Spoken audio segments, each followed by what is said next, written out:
लद्दाख में भारत और चीन के सैनिकों के बीच टकराव गंभीर मोड़ लेता दिखाई दे रहा है। चीन अब वहां सैनिकों और अन्य साजो सामान की आक्रामक तैनाती कर चुका है। वहां के हालात पर भारत लगातार बारीकी से नजर बनाए हुए है। खुद NSA अजीत डोभाल वहां की स्थिति देख रहे हैं। 58 साल पहले इसी घाटी में भारत और चीन के बीच युद्ध हुआ था। आज वहीं फिर से दोनों देशों के बीच तनाव का माहौल देखा जा रहा है।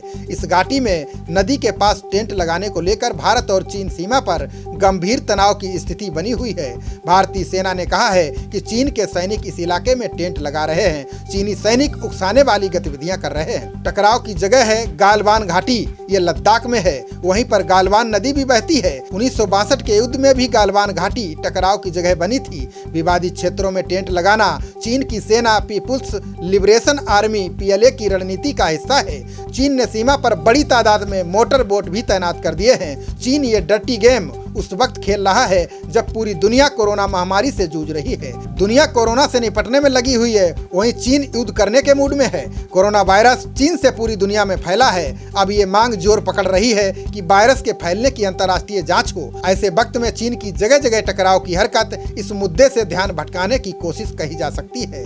चीन नेपाल को भी भारत के खिलाफ भड़का रहा है। माना जा रहा है कि लिपुलेख मामले में नेपाल को उकसाने में चीन का ही हाथ है। ताजा घटनाओं के बारे में पूछे जाने पर भारतीय सेना प्रमुख जनरल MM नरवणे ने बयान दिया है। उन्होंने कहा कि भारतीय सैनिक चीन के साथ सीमा पर अपना भाव मुद्रा बनाकर रखे हैं। उन क्षेत्रों में बुनियादी ढांचे का विकास चल रहा है। भारत चीन सीमा पर दोनों देशों के सैनिकों के बीच नोकझोंक टकराव बड़ी बात नहीं है। सीमा पूरी तरह स्पष्ट नहीं है। ऐसे में पेट्रोलिंग के दौरान जब भी दोनों देशों के सैनिकों का आमना सामना होता है तो उनमें कभी हल्की तो कभी तीखी नोकझोंक होती रहती है। इस बार का टकराव गंभीर रूप लेता जा रहा है।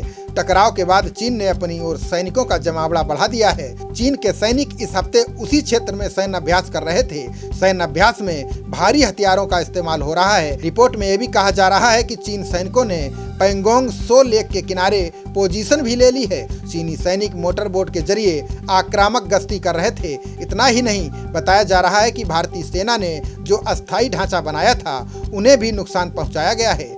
गलवान में जहां दोनों देशों के सैनिकों के बीच टकराव हुआ, वहां चीन के सैनिक अब भी तैनात हैं। जवाब में भारत ने भी सैनिकों के जमावड़े को बढ़ा दिया है। सूत्रों ने बताया कि चीनी सैनिकों का संभावित निशाना दरबुक सियोक दौलत बेग ओल्डी रोड हो सकता है, जिसे भारत ने पिछले साल बनाया है।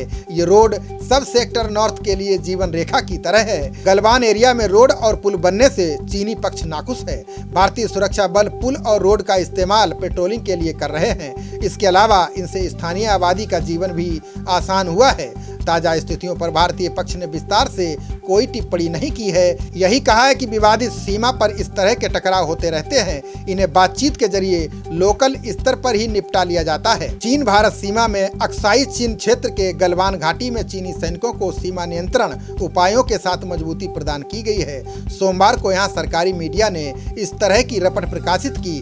सरकारी ग्लोबल टाइम्स में सैन्य सूत्रों के हवाले से एक लेख प्रकाशित किया गया। इस रिपोर्ट में दावा किया गया कि भारत मई की शुरुआत से गलवान घाटी क्षेत्र में सीमा रेखा को पार कर रहा है, चीन के क्षेत्र में घुस रहा है। भारतीय पक्ष ने चीनी सीमा रक्षा सैनिकों की सामान्य गश्ती गतिविधियों को बाधित करने के लिए रक्षा निर्माण किए हैं, अवरोधक लगाए हैं। भारत और चीन के बीच 3844 किलोमीटर लंबी line of actual control LAC है। चीन अरुणाचल प्रदेश को दक्षिण तिब्बत का हिस्सा मानता है, वहीं भारत इसका विरोध करता है। इसलिए 2017 में चीन और भारत के बीच डोकलाम का मामला 73 दिनों तक चलता रहा था। गत 5 मई को पूर्वी लद्दाख में पैंगोंग सो झील इलाके में करीब 250 भारतीय और चीनी सैनिकों के बीच झड़प हो गई थी। 4 दिन बाद उत्तरी सिक्किम के नाकुला दर्रे के पास दोनों देशों के सैनिकों के बीच इसी तरह का आमना सामना हुआ था। सीमा की इन दोनों घटनाओं पर प्रतिक्रिया देते हुए भारत ने पिछले सप्ताह कहा था कि वो चीन के साथ सीमा पर अमन चैन बनाए रखने के लिए प्रतिबद्ध है। एक अन्य घटना में सिक्किम के नाकुला दर्रा क्षेत्र में 9 मई को भारत और चीन के करीब 150 सैनिक आमने सामने हो गए थे। सूत्रों के मुताबिक घटना में दोनों पक्ष के करीब 10 सैनिक जख्मी हुए थे। इसके पहले उत्तराखंड में धारचूला को लिपुलेख दर्रे को लेकर नेपाल के बीच विवाद हुआ था। सामरिक रूप से महत्वपूर्ण सड़क पर निर्माण को लेकर नेपाल और भारत के बीच तनातनी की खबर आई थी, इसके पीछे चीन का हाथ बताया जा रहा था। लिपुलेख दर्रा काला पानी के पास स्थित है। ये नेपाल और भारत के बीच सीमावर्ती क्षेत्र है। भारत और नेपाल दोनों काला पानी पर अपना दावा करते हैं। चीन ने मंगलवार को कहा कि काला पानी भारत और नेपाल के बीच का मुद्दा है। चीन ने कहा कि उम्मीद है कि दोनों पड़ोसी एक तरफा कार्रवाई करने से बचेंगे, दोस्ताना सलाह मशविरा से अपने विवादों का उचित समाधान करेंगे। खबरों का सिलसिला जारी रहेगा। देखते रहिए जनप्रवाद। नमस्कार।